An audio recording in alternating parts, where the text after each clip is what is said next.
Voy a grabar.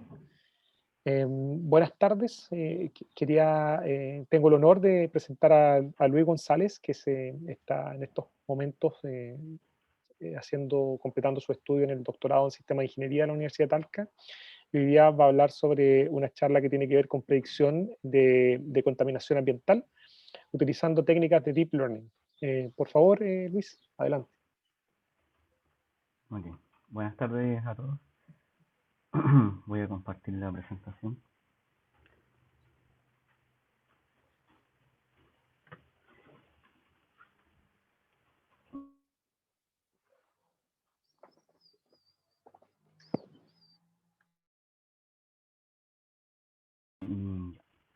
¿Ahí se ve? Sí, ahí se ve. ¿Sí? Ya, voy a mover esta barrita. Ya, entonces, bueno, el trabajo que hoy yo les voy a presentar es un análisis y predicción de la calidad del aire para la ciudad del Valle Central de Chile, utilizando un modelo semi-supervisado. ¿Ya? Algunas palabras clave son Air Quality, Forecast y Machine Learning. ¿Ya? Primero vamos a hablar de qué es lo que es el PM2.5. El PM2.5 es una partícula extremadamente pequeña, ¿ya? Que tiene 2.5 micras o menos, ¿ya? Eso, de ese nivel estamos hablando, y que si la vemos acá en este diagrama, estamos viendo un pelo humano, ¿ya? Y que el PM2.5, el diámetro del PM2.5 pudiera abarcar cuatro partículas para un pelo humano, ¿ya? Eso significa que son extremadamente pequeñas. Acá tenemos la relación también de un grano de arena para que se entienda un poco eh, el tamaño de las partículas que estamos hablando, ¿ya? Eh, bueno, ¿cuáles son las fuentes de generación de este tipo de partículas contaminantes? Son diversas las fuentes. Pueden ser plantas generadoras de electricidad a carbón, pueden ser fuentes naturales como los incendios forestales, y otras fuentes que son artificiales como las emisiones industriales, los motores diésel pesados, los vehículos, maquinaria, y en particular en Chile afecta mucho la estufa a leña que tienen en los hogares, ¿ya? Ahora, ¿por qué es tan importante este tema de la calidad del aire y la partícula 2.5? ¿Ya? Según la Organización Mundial de la Salud, 9 de cada 10 personas del mundo respiran aire contaminado, ¿ya? Lo que es peor es que cada año mueren 7 millones de personas en el mundo por exposición de material particulado de 2.5. ¿Ya? En Chile, 3.500 personas mueren al año por los niveles altos de PM2.5 y por las complicaciones que esto trae, ¿ya? Y a niveles económicos, a nivel mundial, se gastan más de 200 billones de dólares para combatir y un poco evitar el tema de la contaminación de PM2.5, ¿ya? Y en Chile se utilizan 2.400 millones de dólares para hacer prevención, monitoreo y predicción del sistema de monitoreo que existe en Chile, ¿ya? Ahí. Bueno, ¿qué tipo de enfermedades puede provocar este material particulado? Hay enfermedades que son, digamos, podemos decir que son un poco más suaves, que son irritación de ojos, nariz o garganta. De ahí podemos pasar a un estado un poco más grave, que puede ser tos, respiración dificultosa, y que pudiera provocar, por ejemplo, un desencadenamiento de ataques de asma, ¿ya? Cuando ya hay un efecto más grave, puede afectar, por ejemplo, el desarrollo de los pulmones en los niños, o lo principal que afecta a las personas acá en Chile y en el mundo, que son producir enfermedades cardíacas, ritmos cardíacos anormales, insuficiencias cardíacas congestivas, accidentes cerebrovasculares y muerte prematura, ¿ya? Un poco hablando del estado del arte, en tema de salud que venimos hablando, el PM2.5 puede alojarse profundamente en los pulmones e incluso se ha detectado que llega al torrente sanguíneo de las personas. ¿Ya? En 2018 se detectó que los niños cuyas madres respiraron aire contaminado durante el último trimestre de la gestación tienen un 61% más riesgo de presentar hipertensión arterial, ¿ya? Eso durante la infancia.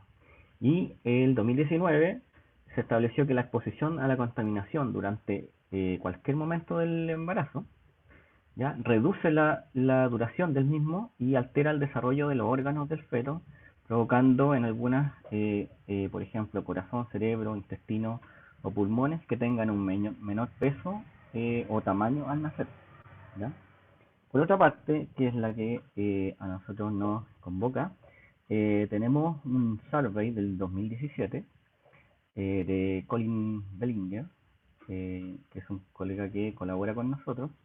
Es un survey del 2017 y que establece que hasta el 2017, el momento de la publicación, se habían utilizado para hacer air quality o forecasting de calidad del aire solamente modelos neuronales simples y modelos tradicionales de Machine Learning como son Support Vector Machines, Random Forest, análisis de clustering, ensembles, entre otros. Justamente el mismo año de publicación del survey, los autores Sky 2017 proponen un modelo de Deep Learning con capas que realizan selección de características y clústeres para encontrar espacios temporales para hacer predicción.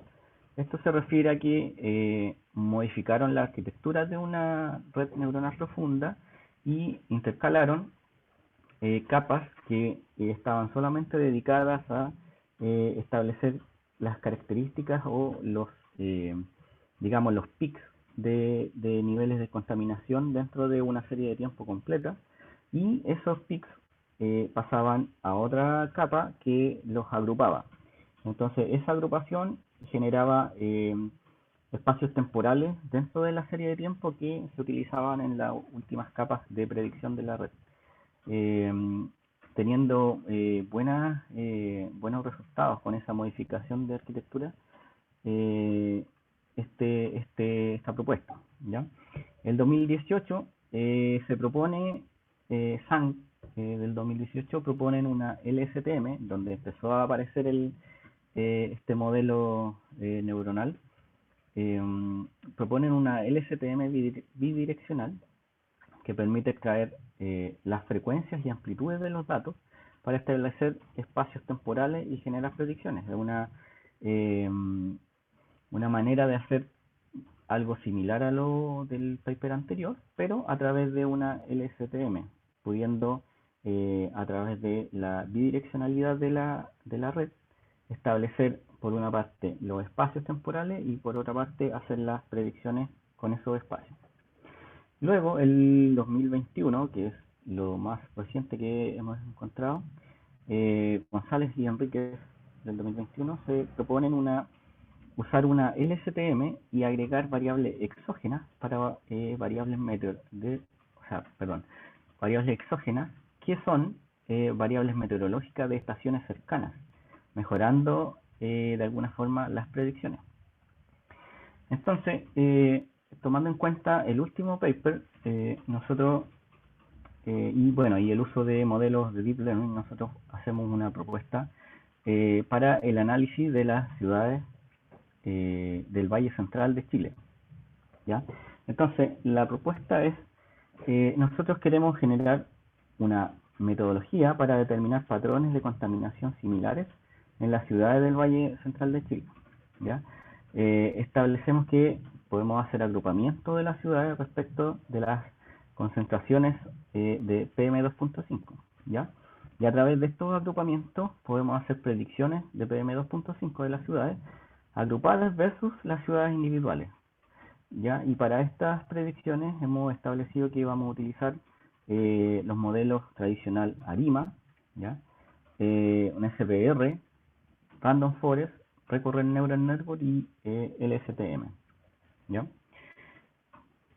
Entonces, hablemos un poco de los datos. Los datos a mano izquierda se ve el mapa. Ese es el mapa de el CINCA, que es el Sistema Nacional de Monitoreo de la Calidad del Aire de Chile, donde tiene 62 estaciones a lo largo de todo Chile, y se están utilizando desde Santiago hacia Puerto Montt, todas las ciudades que están en el Valle Central, ¿ya?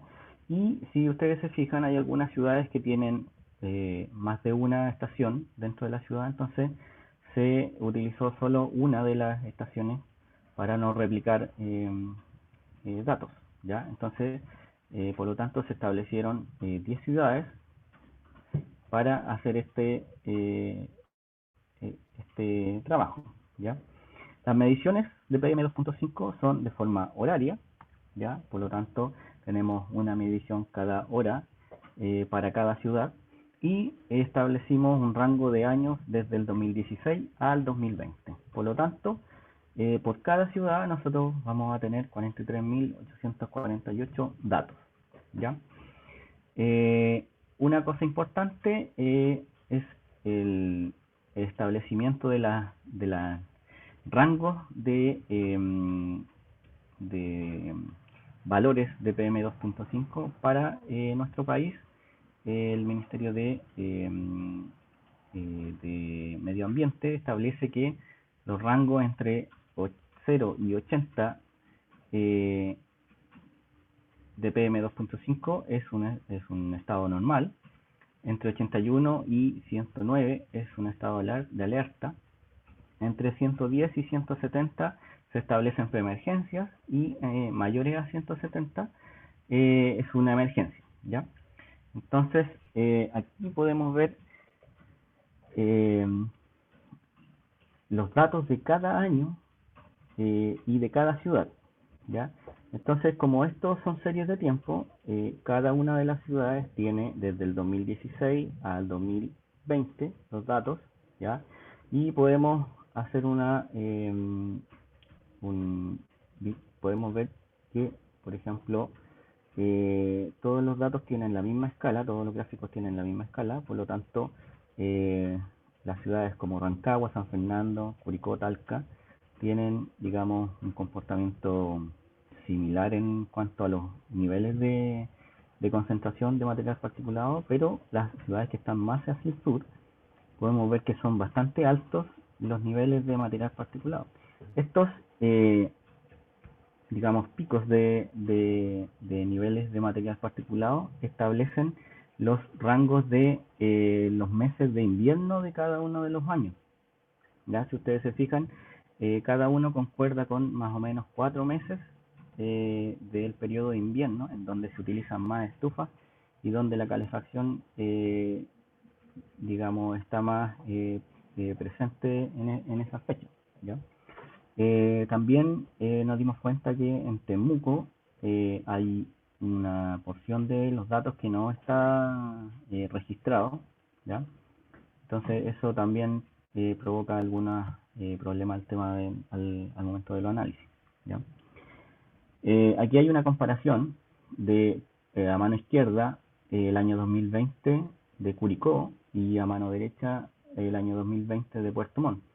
Si se fijan en los años en los meses de mayo, junio, julio, en Curicó hubo 1, 2, 3, 4, 5, 6 días con alerta, y todos los otros días estuvo en rangos normales, ¿ya? Pero, por otro lado, tenemos a Puerto Montt, que tiene 3, 4, 5, 6, 7, 8, 9, 10 días con alerta, pero lo peor aún es que tiene 12 días con emergencia, que son niveles extremadamente altos, ¿ya? En el gráfico anterior podíamos ver que en algunos momentos podía superar los 1000, ¿ya? De niveles de lectura, ¿ya? Eso es muy peligroso, ¿ya? Entonces, bueno, ¿qué es lo que nosotros hicimos con estos datos para poder trabajar con nuestro análisis? En primer lugar, nosotros hicimos una transformación de los datos, dado que teníamos un dato cada una hora. Entonces, estos datos nosotros hicimos una transposición, ¿ya? en donde si lo vemos a mano izquierda, la tabla sale cada una hora la medición, ¿ya? Y su medición de PM2.5. Entonces nosotros hacemos una traspuesta que queda de forma matricial, ¿ya? Y que cada columna entonces corresponde a una hora del día, y cada fila entonces corresponde a un día del año, ¿ya? Es solamente una transformación, ¿ya?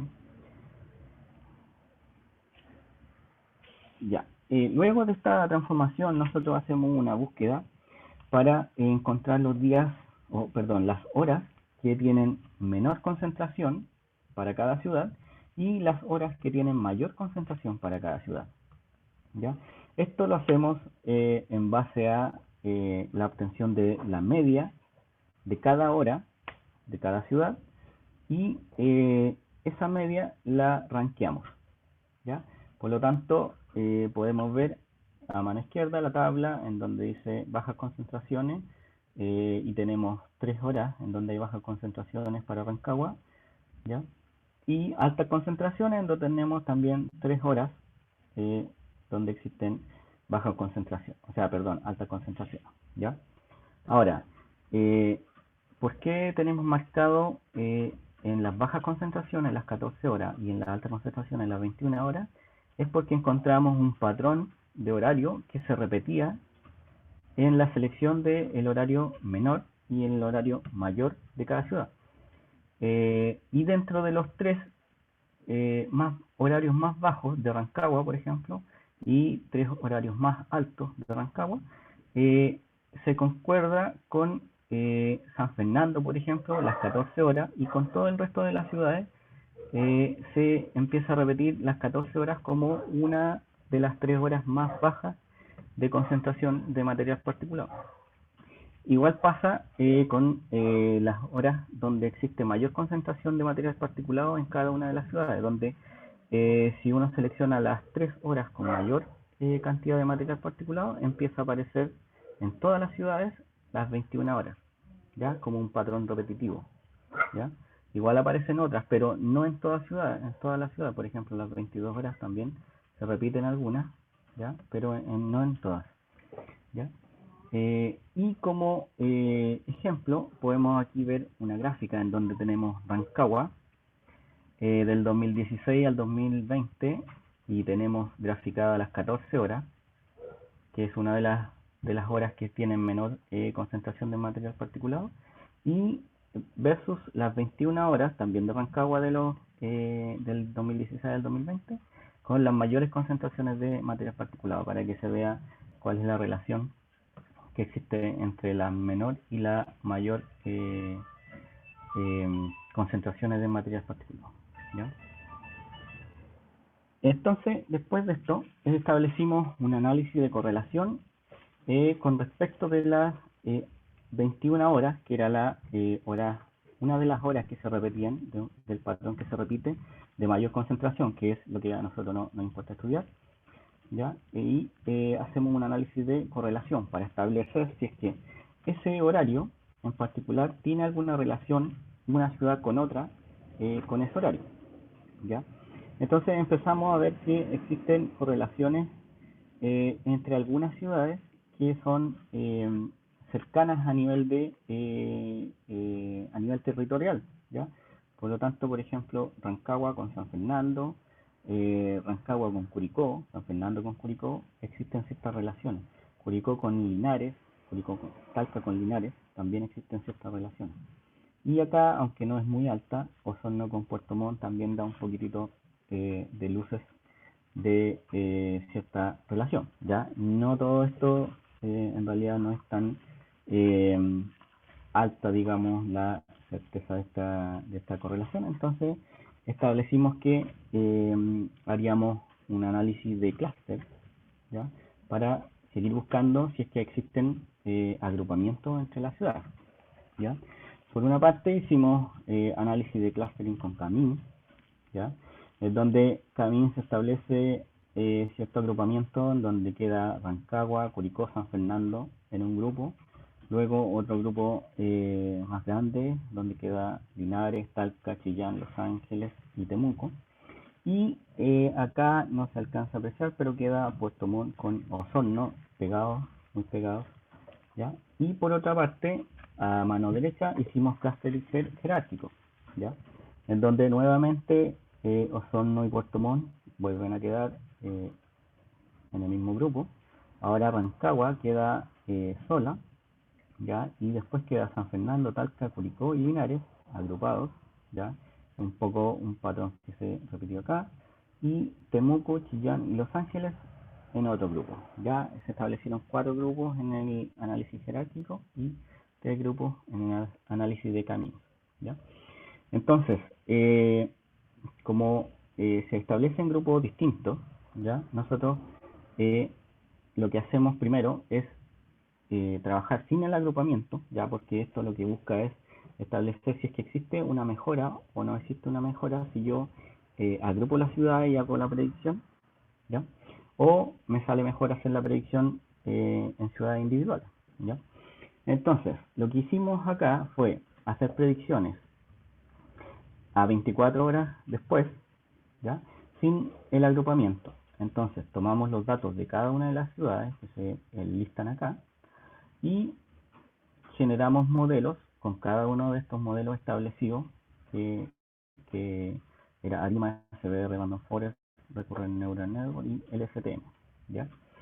Entonces, la forma de procesar cada uno de los datos de cada ciudad fue 70% de entrenamiento, 30% testing, cross validation standard, ya con 10 de default, y la optimización de parámetros fue por grilla en todos los modelos que usan optimización, el CBR, el Random Forest, Recurrent Neural Network y el STM, ¿ya? Y bueno, como resultado preliminar podemos ver que los R cuadrados para cada uno de los modelos y para cada una de las predicciones de las ciudades, tenemos ARIMA, que está por cada ciudad llega entre 0,7 y 0,8 de R cuadrado, ¿ya? SPR está casi en 0,7 en promedio, ¿ya? Random Forest sube un poco los promedios y deja un poco en 0,8, ¿ya? 0,8 sus R cuadrado, y los modelos neuronales profundos suben ya su eh, R cuadrado, ¿ya?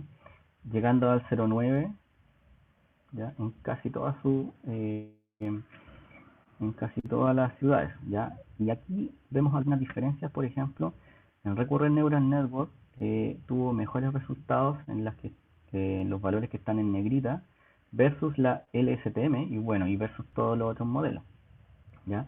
Pudiendo establecer que Recurrent Neural Network está teniendo mejores resultados con este tipo de series de tiempo de Earth Quality, ¿ya? Y además, en las que está marcada, que son 6 ciudades, tuvo mejores rescuadrados que el LSTM, ¿ya? Entonces, bueno, la otra parte sería, entonces, nosotros ya hicimos la predicción individual. Entonces ahora lo que tenemos que hacer es hacer la predicción grupal. ¿Cómo lo hacemos entonces esto? Como no sabemos cuál de las dos agrupaciones es la correcta, hacemos la predicción para los dos tipos de agrupaciones. Entonces, nuevamente, agrupamos las ciudades y aquí le agregamos una columna de grupo, ya, a las ciudades, y cada una de estas ciudades entonces se agrupó de tal forma de que yo el 70% de los datos de cada una de las ciudades lo tomé como parte de un solo dataset. O sea, tomo el 70 de Rancagua, el 70 de San Fernando, el 70 de Curicó. Eso es mi dataset ahora de entrenamiento. Y me quedo con el 30% de cada una de estas ciudades como un set de test, ¿ya?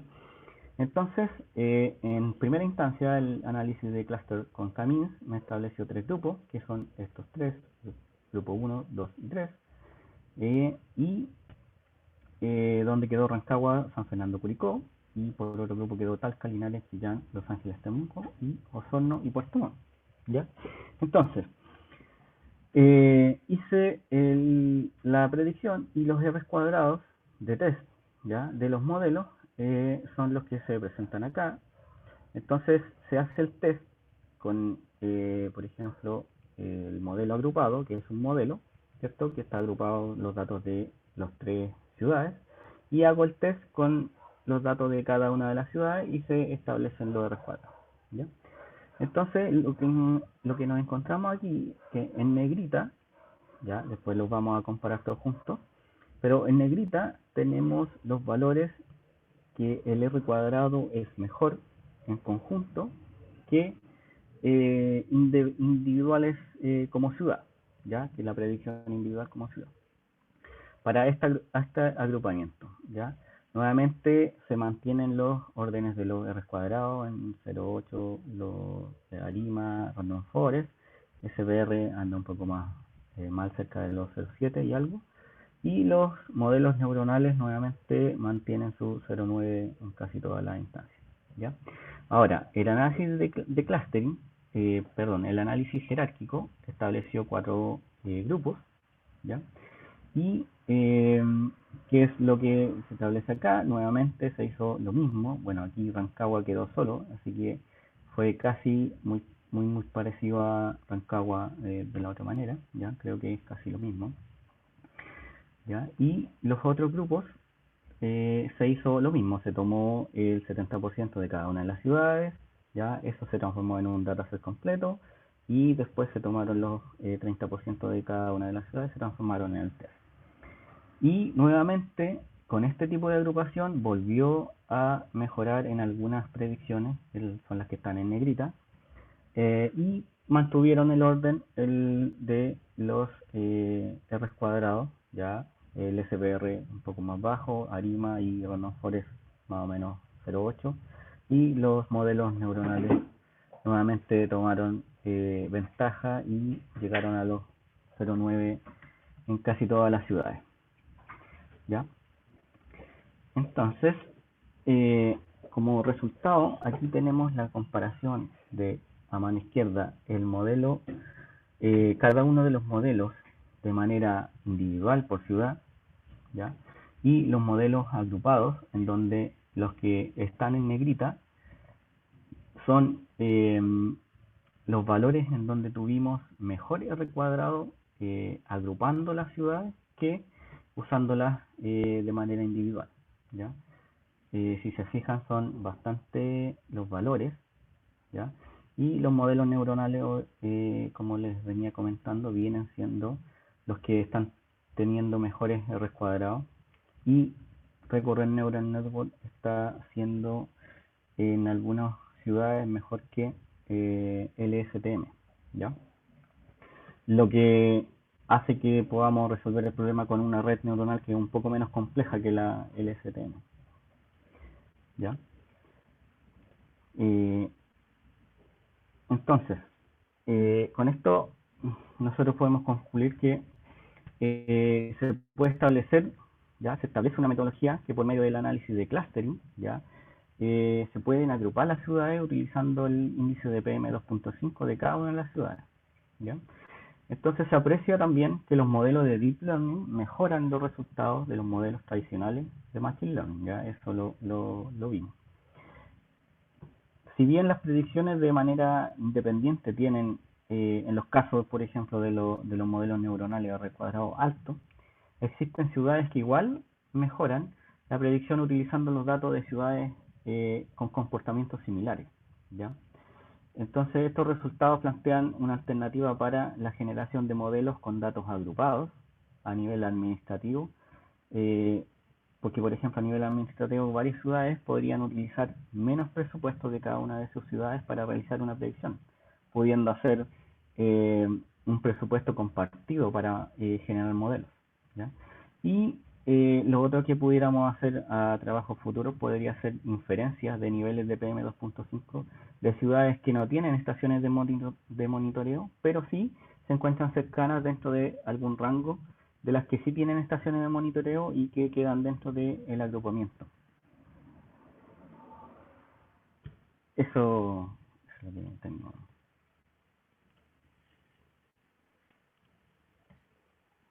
Fantástico, muchas gracias, Luis. Muy interesante la investigación. Hay varias preguntas, sobre todo el profesor Alejandro ha hecho varias preguntas de todo tipo. Sí. Yo en el intertanto me tuve que mover de ubicación porque mis niños están en sus clases de fútbol remota, así que iba a ser un caos. Ya, mira, muchas gracias, Luis. Tenemos varias consultas, por ejemplo, el caso de los missing data. ¿Qué pasó con los datos faltantes? ¿Cómo se trataron? ¿Hubo una imputación? ¿Se eliminaron filas? ¿Cómo trataste eso? Sí, mira, los datos que arroja el CIMCA son datos de fecha y hora, son dos columnas separadas y luego vienen tres columnas. ¿Ya? En esas tres columnas son los datos que están validados, vienen en una columna. Luego vienen datos que están, digamos, algo así, por validar. ¿Ya? Se supone que hay un experto que revisa los datos. Y hay datos que no están como no validados, ya que la medición está como fuera de los rangos normales. ¿Ya? ¿Qué pasa? Que esos datos que son no validados demoran aproximadamente un año en pasar de una columna de no validado a validado. Me tocó el caso de ver los datos del 2020 que estaban todos en el lado de los no validados. ¿Ya? Entonces lo que hice fue un análisis primero de todas las planillas, de esos, son como 400 y tantos mil datos, eh, y me fijé en cómo se comportaban los datos no validados de los años anteriores, que ya habían pasado de una columna a otra. ¿Ya? Entonces, el patrón que existe es que si el dato no está fuera de un rango muy grande, que puede ser un problema de sensor, el dato es pasado al tiro a dato validado. ¿Ya? Entonces, después de hacer todo ese análisis, existen datos faltantes, ¿ya? Sí existen datos faltantes, pero eh, lo que se hizo fue eh, establecer un dato faltante como un cero, ¿ya? Básicamente porque lo que analicé fue cercanías, ¿ya? Y las cercanías estaban digamos, cercanas a los ceros, ¿ya? Por ejemplo, si faltaban datos era, no sé, una hora o 2 horas, y esas 2 horas, los datos que estaban alrededor tenían 1 o 2 puntos en cada uno digamos, de la cercanía, ¿ya? Entonces lo que hice fue, en vez de ponerle un promedio o algo así, solamente lo dejé en cero y lo castigué solamente. Lo dejé como que no hay medición en ese momento. ¿Ya? Pero Luis, disculpa, ¿qué tal? Excelente el trabajo, está muy bueno, muy interesante. El tema es que, o sea, un cero significa que es cero, cero medición, no es no observado, no es un missing, sino que está imputado como cero. Claro, está imputado Y como eso, cero, pero por ejemplo ¿sí? Son como 10 valores en 400.000 y tantos. son poquitos. Sí, es poquito, sí.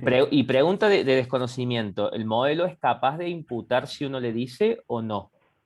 O tengo que tener No, no, una serie completa.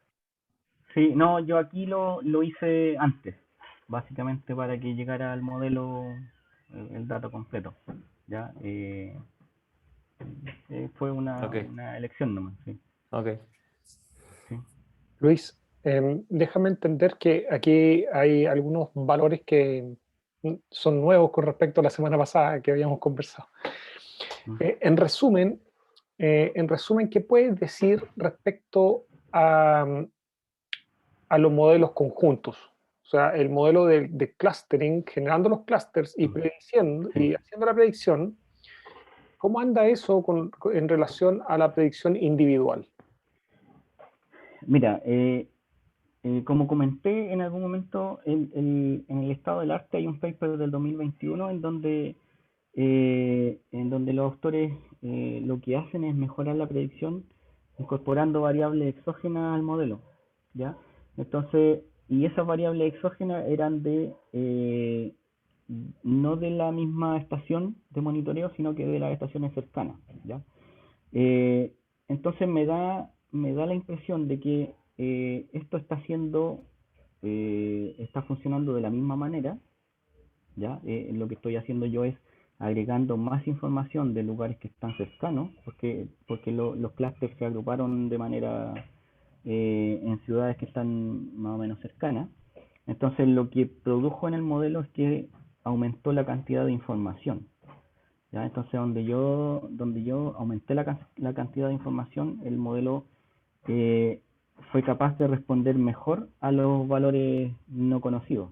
Ya, pero en resumen, Eso, mi pregunta es muy general, digamos. mm. ¿Los modelos conjuntos superan al modelo individual?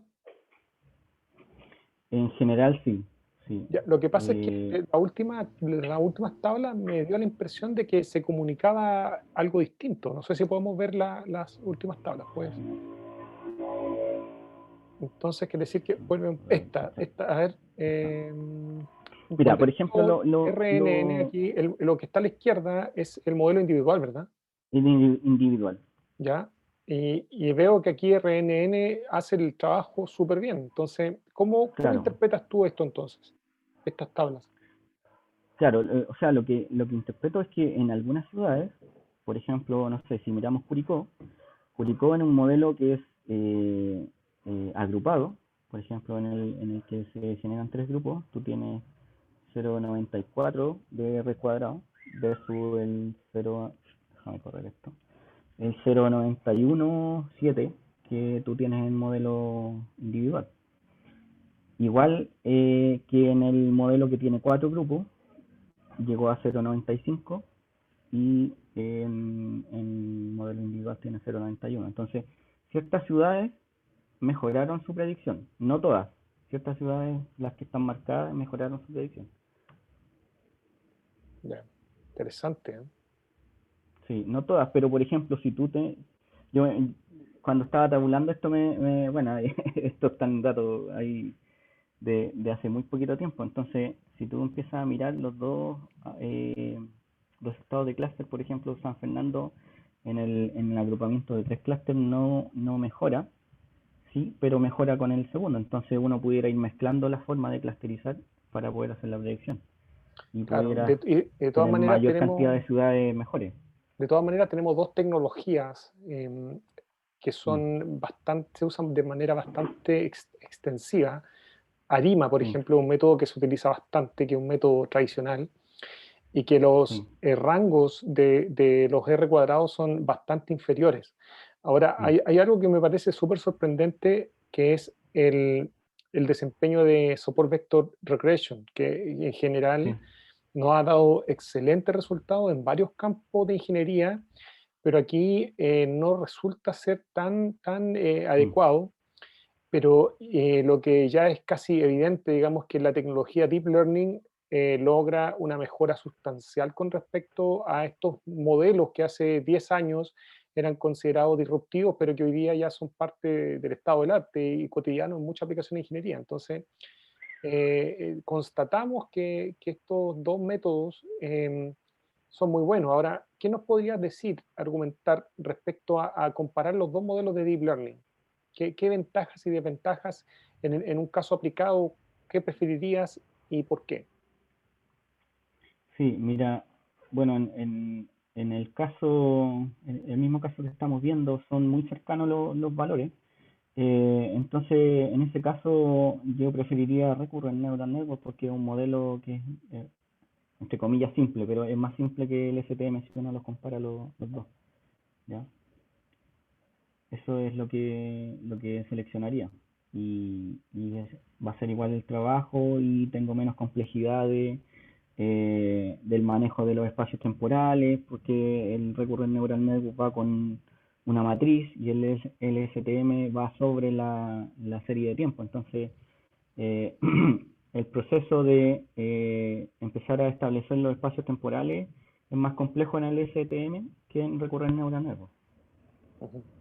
Bueno, Alejandro también nos está preguntando sobre la mediana, la media.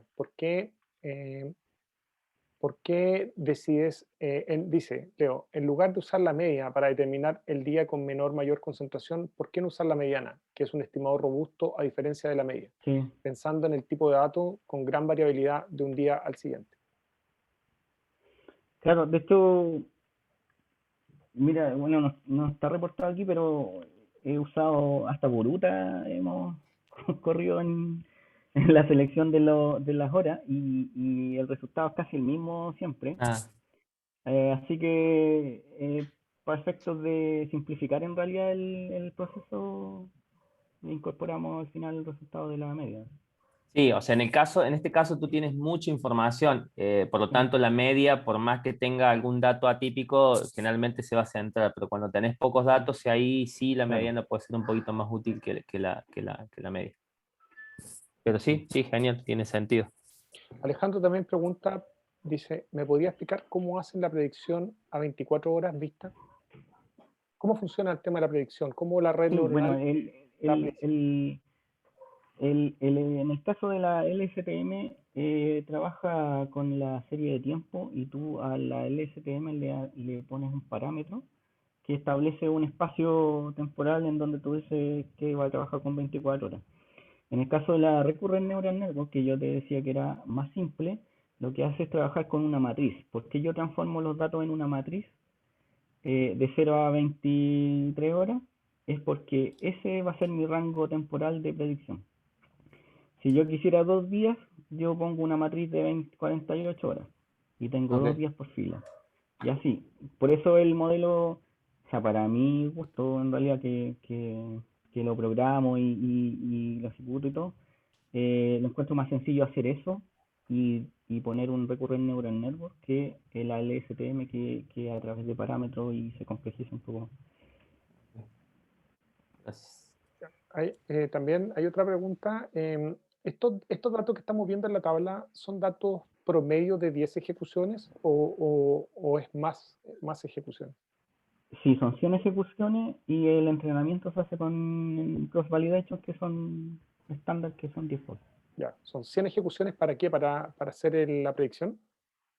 para hacer la predicción, sí, Ya, para el test. ya. Sí, había un elemento que echaba de menos yo, que era la variabilidad. ¿Qué tan robustos son estos valores? ¿O qué tan variables son Eh, sí, los métodos? ¿Sabes algo respecto a sí, eso? eso, eh, mira, tengo los valores ahí, pero no alcancé a hacer el tema de los boxplot y esas cosas. Estos datos están bastante recientes, entonces no alcancé a incorporar todas las cosas, igual que hay algunas otras cosas que quiero volver a probar, algunas mezclas distintas de cosas. Ya. Alejandro también pregunta, dice, ¿se incorpora dentro de la información alguna indicación cuando existe una alerta en la ciudad, pensando en que puede haber algún efecto al día siguiente por declarar emergencia ambiental? Eso es como más de el uso del predictor, ¿cierto? ¿O no? Claro, o ¿Algo sea, así? a ver, ¿cuál es la lógica mía? Dice, pucha, ¿sabes qué? O sea, se predice que hoy tuvo una alerta y por lo tanto se hace una predicción que esa alerta sigue para mañana y por lo tanto la gente de última dice, bueno, toma la decisión de no encender la estufa o encenderla Claro, menos horas y eventualmente, por lo tanto, eso eventualmente tiene un impacto que es negativo en términos de lo que o sea, vos hacías una predicción de una cierta cantidad de partículas y resulta que terminó siendo menos pero como consecuencia de la alerta, no como consecuencia propiamente del modelo. Es decir, es una forma de incorporar variables exógenas de claro. tipo dicotómica o cosas como esas. No sé si lo pensás, si incorporaron, si estaba pensado, en fin, Sí, eso. puede ser un trabajo futuro, sí. La verdad es que siempre, bueno, en un artículo anterior nosotros también trabajamos solamente con el PM2.5, que es básicamente la medida más regular que tiene el sistema nacional. Ya, porque hay otros gases, pero estuve mirando que hay muchos datos faltantes. Ah, ok. Entonces hemos estado utilizando siempre eso, pero sería interesante a lo mejor incorporar, eh, digamos, las alertas establecidas en una fecha X, porque sería una variable adicional que tú puedes hacer Claro. en el modelo.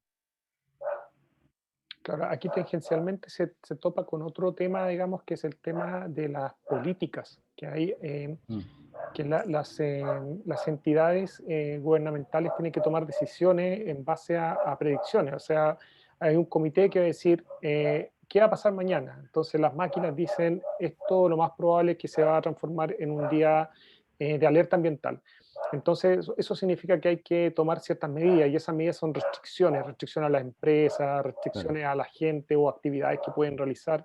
Entonces, en la práctica, este tipo de ayuda o de apoyo a la toma de decisiones es muy susceptible. O sea, hay errores que son más tolerables que otros. Por ejemplo, el hecho de que haya una emergencia y que no se alcance a predecir bien, que hay un error en la predicción, puede significar tener un impacto directo en la salud de la población. Los adultos mayores y los recién nacidos son los más afectados, pero también, ¿qué pasa si hay un error? Digamos que si hay un día normal y se hace un falso positivo, entonces en ese caso se puede dejar de producir porque tienen que parar las chimeneas, las calderas, entonces eso implica que hay un impacto en la economía.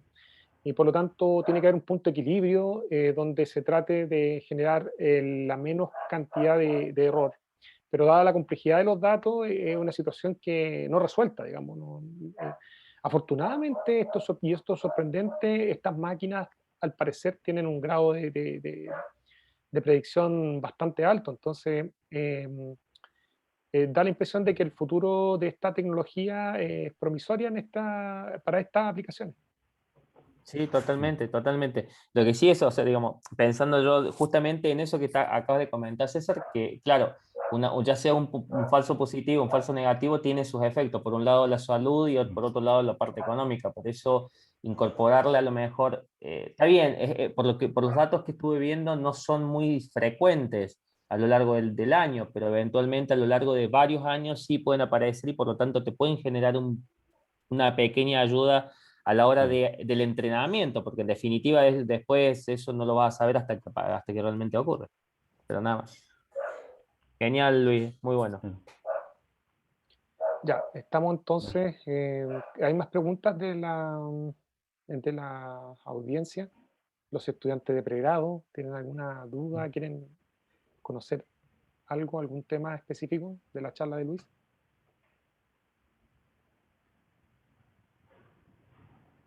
Han estado calladitos. No, por mi parte no, profe. Yo creo que está súper bien explicado. Por mi parte me gustaría saber,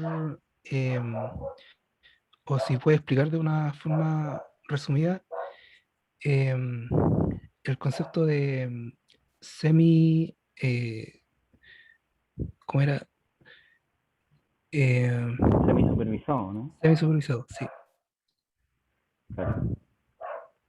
Bueno, el concepto de semi-supervisado implica una parte en donde tú tienes datos que no están etiquetados, ¿ya? Y que utilizas alguna técnica que te ayuda a establecer una etiqueta. En este caso nosotros hacemos clustering, en donde los algoritmos de cluster le ponen una etiqueta, digamos, a un grupo. En este caso, por ejemplo, Rancagua, San Fernando, Curicó tienen la misma etiqueta. Y los otros grupos lo mismo. Entonces después con esa etiqueta nosotros hacemos un modelo supervisado. Ya teniendo una manera de establecer una clase o un target en el modelo. Básicamente eso. Ya.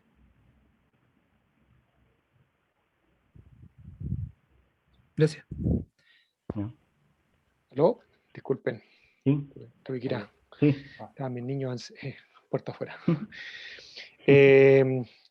Bueno, ¿tienen alguna consulta la audiencia, Catalina? Tú que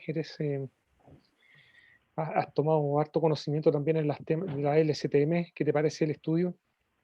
No, súper bueno, estuve poniendo harta atención ahí en que también utiliza, por ejemplo, el tema de búsqueda de grilla, y como estuve poniéndole harta atención como a la metodología, cómo podría tal vez ser replicable en mi caso, claro. En el mío no se podía hacer cross-validation, por ejemplo, por el tema de que no podía como mover el orden de los bonos, como que tratamos de pensarlo en algún momento, pero no era factible.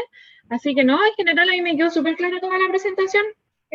Ahí estoy tratando de anotar buenas prácticas para mi presentación, más que nada. Sí. Bueno, muchas gracias. Nos dan las 6:30, por lo tanto, fue justamente una hora y excelente. O sea, le agradezco la asistencia. Estamos a tablero vuelto hoy día. Así que impecable, qué bueno que haya interés en estas charlas. Y la idea es que es tratar de motivarlos para hablar de todos los niveles, digamos. Puede ser algo tan simple como que nos den un artículo de tarea, que todos lo leamos y luego lo conversemos, o una idea que quieres moldear porque necesitas apoyo, o simplemente algo que te interese, y nosotros, otros se pueden motivar en compartir el interés, leer, estudiar y crecer en conjunto. En el fondo es como un gimnasio intelectual. Es un ejercicio social también, dado que estamos alejados, es una excusa para poder vernos y poder conversar de tópicos en común, y generamos sinergia y también generamos universidad. Entonces, muchas gracias y pronto va a estar disponible esta charla y los voy a estar también molestando con otras charlas, y de repente si es que pueden dar ustedes ser las personas que vayan a exponer, sería fantástico. Seguramente. César, yo simplemente aportar un pequeño detalle a Catalina. Cata, yo tengo datos de Argentina por si eventualmente te interesa hacer una comparación en tu estudio de bonos. O sea, y la diferencia es que acá yo tengo mucho más información, es decir, tengo mucho menos datos faltantes, es decir, tengo un rango de bonos que van desde, te diría, de los 6 meses, no tengo bonos más cortos, hasta los 100 años, pero el bono de 100 años, ahí ese sí tiene muy poco volumen de transacción, o sea, es poco líquido. Pero tengo mucha información, eventualmente si quieres te puedes contactar, si te interesa, si a tus tutores le sirve eventualmente incorporarlo, me dices y lo coordinamos. Yo le puedo pasar los datos y nada, sin ningún problema, porque los datos yo los estuve digamos, trabajando, y de hecho mi idea es jugar un poco con eso, comparando para el caso argentino, pero nada más, eso. Alejandro, Nada más. pero lo otro sería dirigir una tesis de magíster. Podría ser otra alternativa. También, eso Sí, porque ya lo podemos ir conversando. a Cata la tratamos de convencer para que se quedara en el doctorado, pero prefirió ir adelante. Creo que está en un muy buen puesto, así que... Le gusta la plata. Tenemos Ya escapé de la academia ya. Sí. Sí. Está bien. Bueno, gente, muchísimas gracias por la invitación y la participación, excelente. Una muy buena idea. Oye, pero a ese han vuelto. Hay casos de gente que estaba en la empresa privada y se ha dado cuenta que tiene pasta en la academia, ¿o no? Sí, sí. Oye, me demoré 7 años en volver. Ya, me costó, pero hasta que pude. estamos pasados en 2 minutos, así que tratemos de ser justos con el tiempo, y todos tenemos alguna actividad que hacer.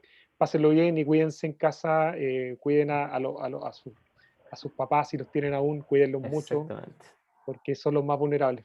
Que estén muy bien, cuídense. Sí. Hasta luego. También, Chao, cuídense todos. Chao. Chao, chao. Chao.